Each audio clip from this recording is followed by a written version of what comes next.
आप सभी को नमस्कार। देखिए, आज हम डिस्कस करेंगे 21 अक्टूबर का द हिंदू न्यूज़पेपर और पीआईबी का इम्पोर्टेंट करंट अफेयर्स।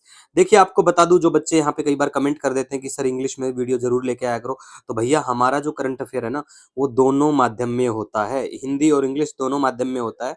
और फ्री में इसका पीडीएफ आपको हमारे Telegram channel daily the Hindu notes, her video के नीचे लिंक मिलता है, डेली द हिंदू नोट्स, ठीक है, तो यहाँ पे अवेलेबल रहता है। दूसरी बात मैं आपको यहाँ बताना चाहूंगा, हमारा करंट अफेयर, कई बार बच्चे ये भी कमेंट करते हैं कौन से एग्जाम के लिए है, क्या ये एसएससी के लिए सही है, क्या ये एनटीपीसी के लिए सही है। तो भैया मैं आपको बता दूं, हमारा करंट अफेयर चाहे आप किसी भी एग्जाम की तैयारी करते हो, जैसे यूपीएससी का कोई भी एग्जाम हो गया, जैसे एनडीए का हुआ, ठीक है, एनडीए का हुआ सॉरी, सीडीएस का हुआ, सीएपीएफ का हुआ, या फिर कोई दूसरा किसी भी राज्य का पीसीएस एग्जाम, या कोई भी वनडे एसएससी, बैंकिंग, एनटीपीसी, सभी के लिए काम का रहेगा। हमेशा की तरह आज भी मैं यही बोलूंगा आपको, हमारे पढ़ाई हुए से अगर आपके एग्जाम में ना आए, ठीक है, एग्जाम में ना आए तो अनसब्सक्राइब कर देना, ठीक है, टाइम खराब करने से कोई फायदा नहीं है। इसीलिए बोलता हूँ 7 पेज का पीडीएफ होता है, 7 पेज का करंट अफेयर होता है हमारा, और वन ऑफ द बेस्ट, आपको सारे पॉइंट्स, सारा जो कुछ होता है इंपॉर्टेंट मिलेगा, ठीक है। तो लीजिए स्टार्ट करते हैं। सबसे पहले बात करेंगे आज, देखो, आरसीएस उड़ान के बारे में। आरसीएस का मतलब यहाँ पे है रीजनल कनेक्टिविटी स्कीम। उड़ान, उड़ान का मतलब है उड़े देश का आम नागरिक, मतलब हमारी सरकार चाहती है हमारे देश का हर आदमी उड़े, मतलब यूं ही ना उड़े, सच में उड़ेगा। मतलब कैसे उड़ेगा, वो हवाई जहाज में बैठेगा, और हवाई जहाज में कैसे बैठेगा, जब उसका जो प्राइस है, टिकट का जो पैसा है वो सस्ता होगा, तभी तो हवाई जहाज में बैठ पाएंगे सॉरी। तो इसका मतलब है कि हमारे देश का, उड़े देश का आम नागरिक, मतलब उड़ान, रीजनल कनेक्टिविटी स्कीम उड़ान का मेनली मकसद है भारत में बुनियादी ढांचे और कनेक्टिविटी को बेहतर बनाने के लिए योजना है। और इस योजना को राष्ट्र की सेवा करते हुए पूरे 8 साल पूरा हो गया है, तो काफी अच्छा सेलिब्रेशन किया जा रहा है मंत्रालयों के द्वारा भी। लेकिन हम भी सेलिब्रेशन करेंगे, याद रख के, कौन क्या चीजें याद रखनी चाहिए हमें, देखो हमें पता होना चाहिए, इस रीजनल कनेक्टिविटी स्कीम उड़े देश का आम नागरिक के तहत पहली जो उड़ान है वो 27 अप्रैल 2017 को शिमला से दिल्ली के बीच में उड़ान भरी जाती है। तो वन डे एग्जाम में ये चीजें पूछी जा सकती हैं और इंपॉर्टेंट है, तो आपको बिल्कुल रिमेंबर, ध्यान रखना है गाइस, ठीक है, ध्यान बिल्कुल रखना है आपको। दूसरी बात देखिए, यहाँ पे क्षेत्रीय हवाई संपर्क को बढ़ावा देने के लिए राष्ट्रीय नगर विमानन नीति 2016 का घटक है, की एलिमेंट है ये, ठीक है गाइज, जो हमारी नेशनल सिविल एविएशन पॉलिसी है उसका, ठीक है। नेक्स्ट अब हम बात करेंगे विश्व आयोडीन अल्पता दिवस। आयोडीन की कमी से कौन सा रोग होता है, कमेंट सेक्शन में जरूर बताना, ठीक है, क्योंकि ये चीजें हमें बिल्कुल पता होना चाहिए। तो विश्व आयोडीन अल्पता दिवस के बारे में बात करें, 21 अक्टूबर को ये दिन बिल्कुल मनाया जाता है। पीआईबी की न्यूज, एक छोटा सा कटआउट आपको आज हमारा टेलीग्राम चैनल जो है डेली द हिंदू नोट्स, वहां पे शेयर भी कर दिया जाएगा, तो देख लेना।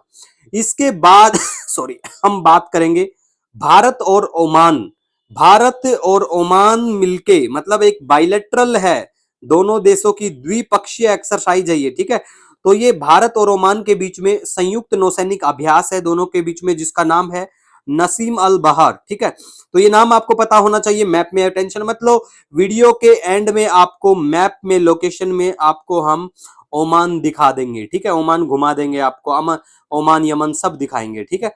उसके बाद में बात करें चक्रवात दाना के बारे में। देखो, चक्रवात दाना के बारे में बात करें, ओडिशा के इधर से बिल्कुल हमारा बे ऑफ बंगाल, जो बंगाल की खाड़ी है, उधर से आता हुआ बिल्कुल चक्रवात, चेतावनी हो चुकी है इसकी जारी, तो आपको ध्यान रखना है। सबसे इंपॉर्टेंट बात अगर यहाँ पे हम करें, तो देखो, उष्ण कटिबंधीय चक्रवात बनने के लिए, ट्रॉपिकल, ठीक है, अनुकूल जो स्थिति है वो क्या होनी चाहिए, तो ये बिल्कुल जो लिखी हुई है, ये अनुकूल स्थिति है उष्ण कटिबंधीय चक्रवात के बनने के लिए। सबसे पहली बात करें तो देखिए, 27 डिग्री से अधिक तापमान वाली बड़ी समुद्री सतह बिल्कुल होनी चाहिए। कोरियोलिस बल की उपस्थिति होनी चाहिए, means what is presence of Coriolis force is, क्या है ये, देखो, अगर कोरियोलिस फोर्स का रहता है तो वो बहुत जरूरी है, इसकी प्रजेंस होना, इसकी प्रजेंस अगर होगी तो बिल्कुल tropical cyclone can be generated, हो सकता है जनरेट, ठीक है। उसके बाद में हम बात करेंगे यहाँ पे वायु की गति में छोटे बदलाव होने चाहिए। वर्टिकल अगर बात करें, वर्टिकल विंड स्पीड में छोटा जो है मिनिमल चेंज भी होना चाहिए, बदलाव होना चाहिए। उसके बाद में गाइज बात करेंगे पहले से मौजूद कमजोर निम्न दबाव क्षेत्र। ये सारी जो चीजें यहाँ पे है अनुकूल स्थिति बनाती हैं किसी भी उष्णकटिबंधीय चक्रवात के बनने के लिए, ठीक है, सॉरी उसके बाद में हम बात करेंगे उत्तरी गोलार्ध में क्या स्थिति होती है हवा की।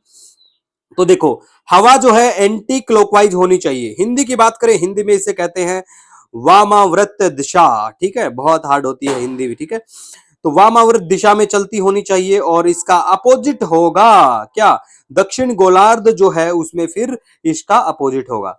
नेक्स्ट हम आपको वीडियो के एंड में एक सवाल भी दिखाएंगे, यूपीएससी के द्वारा 2020 में वो सवाल पूछा गया है। ठीक है, तो देखो, जो बच्चे तैयारी करते हैं वनडे एग्जाम की, उनके लिए मैं बता दूं, आपके एग्जाम में यहां से अगर कोई चीज पूछी जाती है तो यही पूछा जाएगा कि ये जो चक्रवात है, चक्रवात दाना, ये कहां पे कौन सी कोस्ट की तरफ आता है। अरब सागर लिखा मिलेगा आपको, और दूसरा ऑप्शन में आपको बे ऑफ बंगाल भी देखने को मिल जाएगा। ठीक है, तो आपको यहाँ पे फिर आंसर बताना होगा, क्योंकि वो ज्यादा अंदर नहीं जाएंगे आपके पेपर की बात करें तो। ठीक है, आसान सा सवाल पूछा जाता है वनडे एग्जाम में।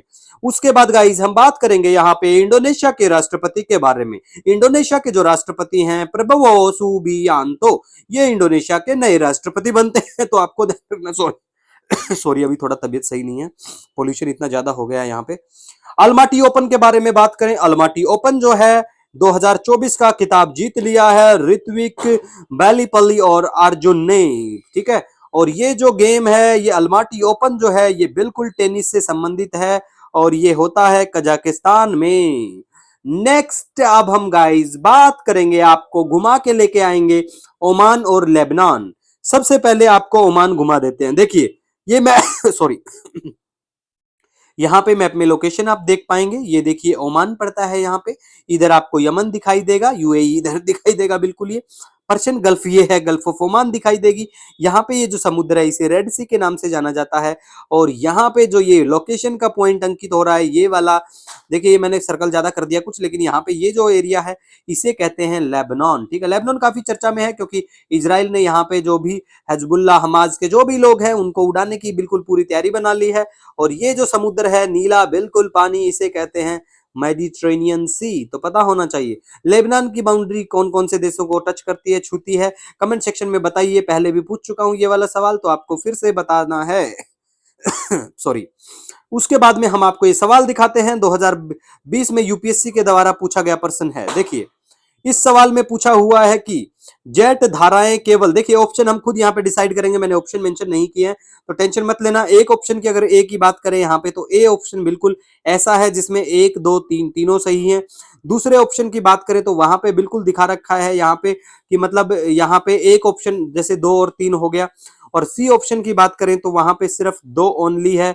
और डी ऑप्शन की फिर हम बात करें तो यहाँ पे 1 और 3 भी आप ऐसे कर सकते हो अर्जेंट, मतलब एडजस्ट। लेकिन ये सवाल पूछा गया है यूपीएससी के द्वारा, अब मैं दिखाता हूं कि आप कैसे कर पाएंगे। देखो, पहले से यहाँ पे ऑप्शन में दिखाई देगा जेट धाराएं केवल। अब देखो, ये ऐसे वाले जो वर्ड होते हैं केवल उत्तरी गोलार्ध में पाई जाती हैं। तो आप में से आपने सुना होगा, आपके जो भी भैया सीनियर जिनको आप लोग मानते हैं, क्योंकि यूपीएससी की लाइन में भैया बहुत सारे भैया बन जाते हैं। ठीक है, कि ऐसे नहीं ऐसे पढ़ो, मतलब ज्ञान देने वाले, अच्छी बात है। देखो, वो सलाह अच्छी देते हैं लेकिन बहुत सारे नहीं बनाने चाहिए। एक दो लोग रखो जो आपकी प्रिपरेशन में आपका साथ दे पाए बिल्कुल। ठीक है, जेन्युइन लोगों को रखो जिन्होंने कुछ थोड़ा बहुत उखाड़ा हो, किया हो एग्जाम में, रियल में जिसका मतलब आपको लगे कि प्रिपरेशन इन्होंने की हुई है। ठीक है, देखो, यहाँ पे आपने काफी सुना होगा ना, एलिमिनेट कर दो, एलिमिनेशन टेक्निक, ये वो क्या सोचोगे आप कि केवल लिखा हुआ है, तो केवल का मतलब क्या है, ये ज्यादातर गलत है। ठीक है भैया, गलत है। दूसरे ऑप्शन में भी केवल है, ये भी याद रखो, तो दूसरा भी गलत है। अब आप सोचोगे कि तीसरा ऑप्शन अपने आप ठीक है, लेकिन तीसरा तो भैया यहाँ पे ऑप्शन ही नहीं है, अकेला। अब फंस गए ना। इसका मतलब ये है, ये वाला जो चीज होता है केवल केवल या एलिमिनेशन, जिस चीज को आजकल आप लोग बोलते हो elimination technique, there is no technique named like elimination. कोई ऐसी टेक्निक नहीं है जब तक आप खुद से यूपीएससी के जो प्रीवियस ईयर क्वेश्चन पेपर हैं, कम से कम 10 साल के और 10 बार, मतलब 8-10 बार उनका रिवीजन आपका होना चाहिए, तब तक ऐसा कुछ भी आपके दिमाग डेवलप नहीं हो पाएगा। ये कोई एलिमिनेशन टेक्निक नहीं है, ये सिर्फ आपकी प्रैक्टिस और नॉलेज को कहते हैं एलिमिनेशन टेक्निक। क्योंकि आपकी प्रैक्टिस नहीं है और आपकी नॉलेज नहीं है तो ये सब चीजें धरी रह जाएंगी। नॉलेज बहुत जरूरी है और उसके साथ साथ फिर प्रैक्टिस है। अगर सिर्फ आपको नॉलेज है, प्रैक्टिस नहीं है, तो भी सफल पाना, नैया पार लगाना बिल्कुल नेक्स्ट टू इम्पॉसिबल है। ये गारंटीड है, ये सारी बातें जो भी यहाँ बोली जा रही हैं। लेकिन आपके पास नॉलेज है और बेटर प्रैक्टिस है तो आपको बिल्कुल बादशाह बन जाओगे। ठीक है, इस चीज के तो बिल्कुल आपको ऐसी चीजें करनी है। बार बार लास्ट ईयर के क्वेश्चन पेपर करो, हाँ टेस्ट सीरीज करो। बहुत सारे बच्चे ये भी बोल देते हैं कि 100 टेस्ट सीरीज लगा लो, टाइम हो तो लगा लो, वरना 10 20 15 20 जो भी लगा पाए कोई इशू नहीं है। लेकिन 10 साल के क्वेश्चन पेपर को जितना चाहो उतना लगा लेना, यही आपको एट द एंड अंदर घुसाएगा। टेस्ट सीरीज का मतलब क्या होता है? टेस्ट सीरीज का मतलब ये होता है आपका टेस्ट लेना, ठीक है? एग्जाम क्वालिफाई करना नहीं है, वो आपका टेस्ट लेगा कि आपको कितना आता है। टेस्ट सीरीज का मतलब क्या है? टेस्ट लेना आपकी नॉलेज का, ठीक है? दैट इज टेस्ट सीरीज, ठीक है? और कुछ भी इतना वो नहीं है इसमें। लेकिन प्रीवियस ईयर क्वेश्चन पेपर किसी भी पेपर का हो, वो आपको उस पेपर के बारे में बताता है कि मेरी वैल्यू क्या है, मैं क्या खाता हूँ, कैसे रहता हूँ, मतलब मैं कैसा पेपर में आता हूँ, ठीक है? और देखिए टाइम रहेगा तो हम स्पेशल कुछ लेके आएंगे प्रीलिम से संबंधित भी। और आपका कोई सजेशन, कोई सुझाव हो कमेंट सेक्शन में बता दिया करो। मिलेंगे न्यू लेक्चर, न्यू वीडियो में, न्यू सीरीज के साथ में। तब तक के लिए wish you all the best. जय हिंद।